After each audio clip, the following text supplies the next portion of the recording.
ప్రియ నాన్నగారు ఎమ్మెల్యే. అతని పేరు నరసింహానాయుడు. చాలా స్వార్థపరుడు. అతనికి రాజకీయాలంటే పిచ్చి. ఎంత పిచ్చి అంటే తన పదవి కోసం ఏమైనా చేయగలడు. అతని భార్య పేరు లక్ష్మి. ప్రియ చిన్నప్పుడే ఆమె చనిపోయింది. నరసింహానికి శత్రువులు కొదవలేదు.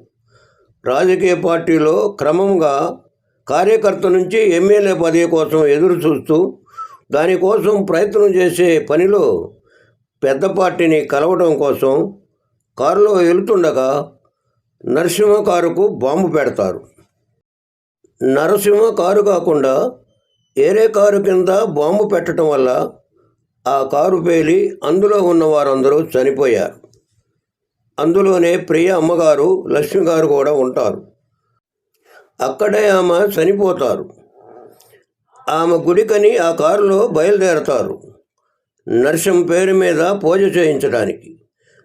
ఆమె తిరిగి రాని అనంతలోకాలకు వెళ్ళిపోయారు.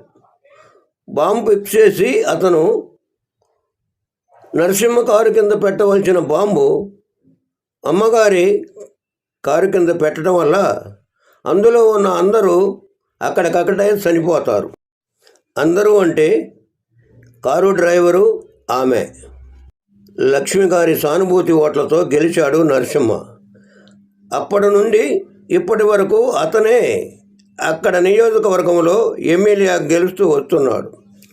ప్రియ ఆ రోజు స్కూల్కి వెళ్ళటం వల్ల ఆమెకు వాళ్ళ అమ్మ ఎలా చనిపోయిందో తెలియదు. తనకన్నా పెద్ద హోదాలో ఉన్న అతనికిచ్చి పెళ్లి చేయాలని అతని ఆశ.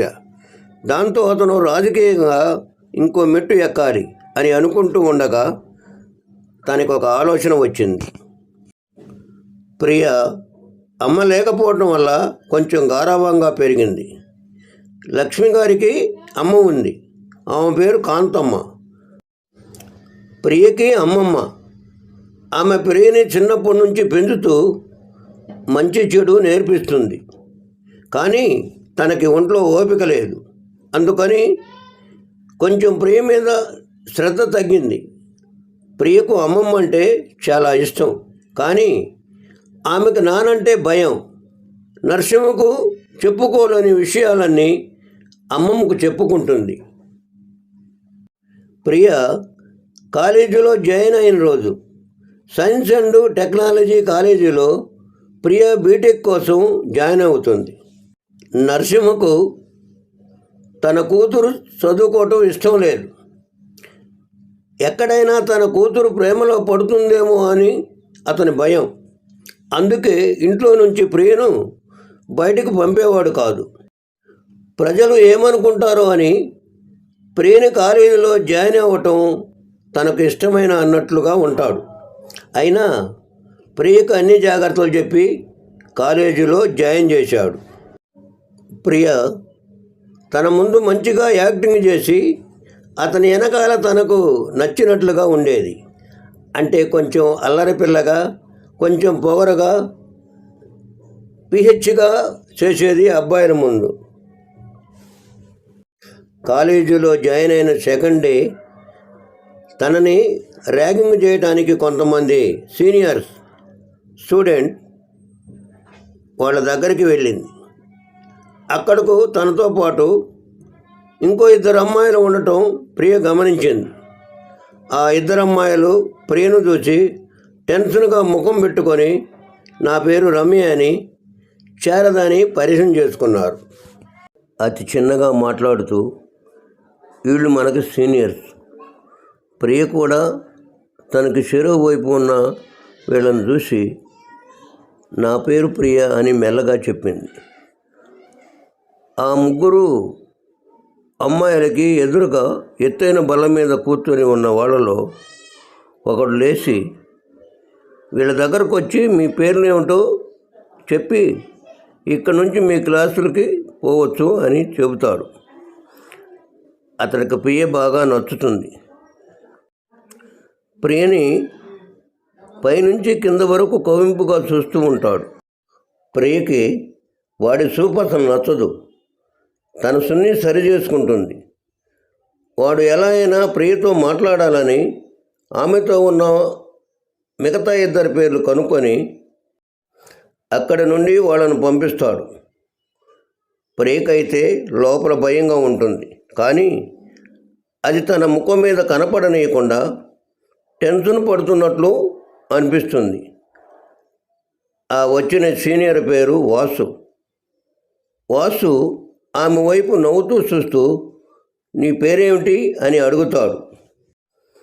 నా పేరు ప్రియా అని చెప్పి అక్కడి నుండి తన క్లాస్ రూమ్ వైపు వెళ్ళటానికి చూస్తుంది.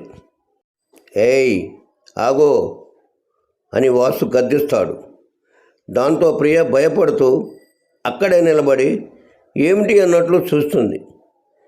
నేను నీ క్లాసుకి వెళ్ళమని నేను చెప్పలేదు. అసలు నీ పేరు, నిన్ను నేను అడగవలసిన క్వశ్చన్స్ ఇంకా ఉన్నాయి. నాతో ఇంకా ఏం మాట్లాడాలి, త్వరగా చెప్పు, క్లాస్కి వెళ్ళిపోవాలి అంది ప్రియ. వాసు ఆమె వైపు చూస్తూ, నాకు తెలుసు ఎవరిని ఏమి అడగాలో, నువ్వేమి నాకు ఎదురు ప్రశ్నలు వేయవలసిన అవసరం లేదు అని ప్రియని చూస్తూ, నీ గురించి ఏమైనా ఇంకా చెప్పు అంటాడు. ప్రియ అతని చూపులకి భయపడుతుంది.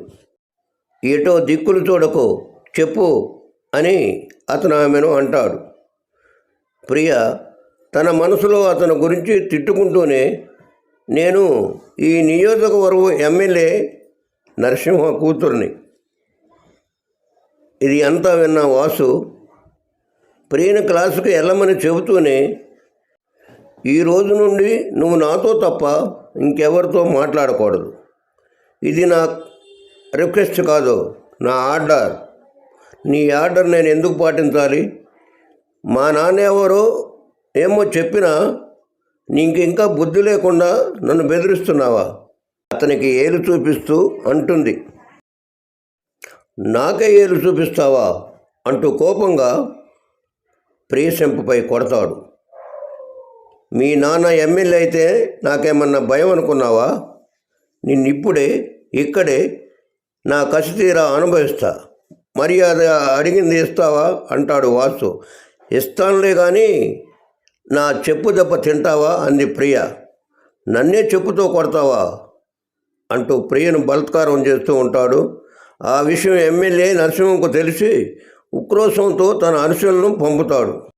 ఎమ్మెల్యే నరసింహ అనుచరులు వచ్చి వాసును ఇష్టం వచ్చినట్లు కొట్టి, వాడికి ఎమ్మెల్యే నరసింహ గుర్తుండేలా కుడి చేయి ఎడమ కాలు నరుకుతారు. ఆ రోజు నుండి ఈ రోజు వరకు ఎలాంటి ఆకతాయి పనులు ఎవరూ చేయకుండా చక్కగా చదువుకుంటున్నారు.